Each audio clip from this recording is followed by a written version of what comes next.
Estamos aqui na Intermodal 2024, no estúdio Mundo Logística, dentro do stand da NSTech. Eu estou aqui com o Caio Reina, ele é diretor executivo de Last Mile da NSTech e fundador da Roadcheese. Ele participou agora há pouco de uma palestra do TI Innovations, que é uma agenda de painéis aqui da Intermodal. E Caio, eu queria que você contasse pra gente como que funciona a inteligência artificial do roteirizador da Roadcheese. Olá Lara, tudo bem? Pessoal, os ouvintes.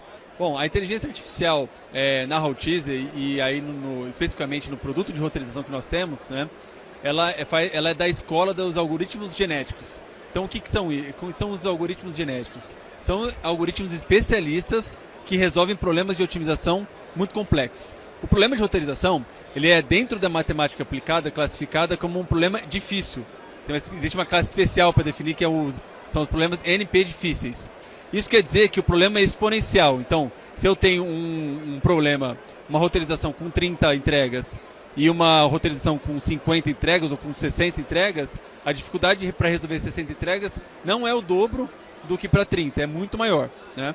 Então, para isso, os métodos convencionais ou mesmo os métodos que tentam testar todas as possibilidades e escolher a melhor, não resolve, não tem um tempo computacional prático para uso nas empresas. Então a gente tem que usar a inteligência artificial e aí na Roadcheese a gente usa a escola dos algoritmos genéticos, que são algoritmos especialistas baseados na teoria de Charles Darwin, que diz que o melhor indivíduo não é nem o mais forte, nem o mais rápido, o melhor indivíduo é aquele que se adapta mais rapidamente às mudanças do meio que vive. Pelo fato deste problema ser um problema muito complexo na prática, a maioria das soluções e dos processos das empresas quebram esses problemas. Então, vamos supor que você tem uma operação que você tenha que fazer 500 entregas, né, por dia. Geralmente, as empresas fazem divisões geográficas na região de entrega, geralmente por faixa de CEP, por bairro, e alocam ali um motorista por cada regiãozinha dessa fixada, né? Só que isso faz com que a operação não corresponda às oscilações de demanda. Então imagina que um dia você tem pouca demanda, você vai ter veículo ocioso. No outro dia você tem muita demanda, você vai ter algum SLA não atendido, porque você vai deixar carga para trás. Qual que é exatamente o ponto onde a roteirização dinâmica com um algoritmo genético resolve e gera valor? Roteirizando e otimizando todos os pontos ao mesmo tempo, sem depender de regiões pré-fixadas e abordando o problema como um todo, né? Inclusive buscando sinergias de criar rotas que vão de um bairro para outro, de uma faixa de CEP para outro. Claro que são rotas concisas, mas que rotas que não obedecem uma região fixada, né? Uma forma de operar com regiões fixas que limita muito a possibilidade de conseguir sinergias no Last Mile. E nesse contexto, nesse universo aí do Last Mile, quais são as principais tendências aí que vem nos últimos anos? Claro, a tendência que nós temos observado desde a pandemia até aqui, né, é a questão do tempo de entrega menor, reduzido, até que esse tempo de entrega fique 1 hora ou meia hora a partir da compra, né? E como é feito isso? Qual que é o mistério por trás de operações tão dinâmicas e tão rápidas, né? Um dos grandes movimentos de supply chain para responder a essa demanda, né, do varejo dinâmico, do e-commerce, é aproximar os estoques dos grandes centros. Então, consolidar os estoques reduz a imprevisibilidade e por isso é melhor para fazer previsão de demanda.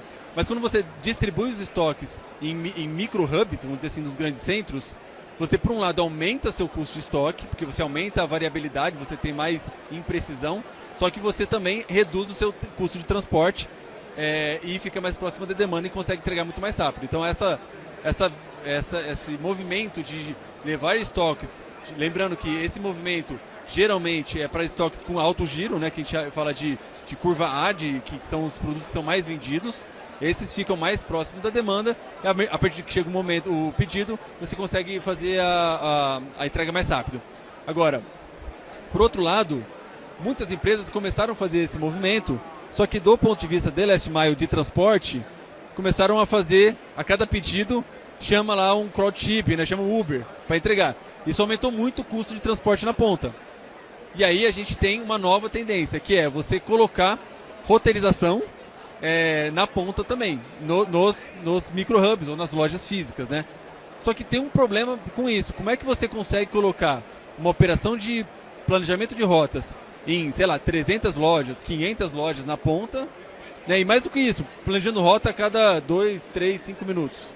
É muito dinâmico. Então você tem que automatizar isso. E aí a mesma lógica, por exemplo, que o iFood usa. Como é que como funciona a camada de tecnologia do iFood? Você tem um bolsão de pedidos e aí a cada gatilho ali de tempo, você pega esses pedidos que estão disponíveis e tenta montar rotas e aí oferta essas rotas para os operadores. Pode ser frota própria, pode ser um crowd shipping, né? É por isso que quando você pede no iFood, muitas vezes ele diz que está fazendo uma entrega antes da sua. Porque ele encontrou uma possibilidade de consolidação de rota antes da sua e por isso ele vai reduzir o custo. Quando a gente tem a possibilidade de reduzir custo, né, de juntar pedidos em rotas, mesmo sejam 2, 3 pedidos, esse custo por entrega cai até 50%. Então isso facilita tanto a automação do planejamento automático dessas operações, quanto o menor custo de frete na ponta, viabiliza essas operações escalarem, né? Ter escala para funcionar no Brasil inteiro. Muito legal. E conta pra gente um pouco de como surgiu essa ideia, né, do roteirizador da Routize, que é tão inovador. Essa ideia surgiu ainda no meu mestrado. Eu fiz mestrado na Poli em Engenharia de Transportes. Eu comecei a estudar sobre isso ainda na graduação, né? Eu estudei com o pessoal da matemática aplicada, no laboratório de otimização. Fui apresentado ao problema de roteirização, mas não do ponto de vista de logística, mas do ponto de vista de desafio matemático, por conta dessa natureza combinatorial que ele tem, que é muito complexa, né? E aí existem várias metodologias para se resolver esse problema, umas usando IA, outras não, né? E aí eu gostei tanto do assunto que aí eu fui fazer mestrado e fui me aprofundar. E aí o meu mestrado foi investigar diversas abordagens utilizando inteligência artificial para resolver problemas de roteirização complexo. E ainda assim era um projeto acadêmico, né? Na época eu ainda queria ser professor acadêmico. Mas depois disso eu vi que isso de fato tinha um valor, e aí a gente capsulou isso numa plataforma web e deu o pontapé inicial em 2016, onde foi que começou a jornada da Routize. Muito legal, muito obrigada, Caio. Continue acompanhando aqui os nossos conteúdos na Intermodal 2024. Obrigada. Obrigado.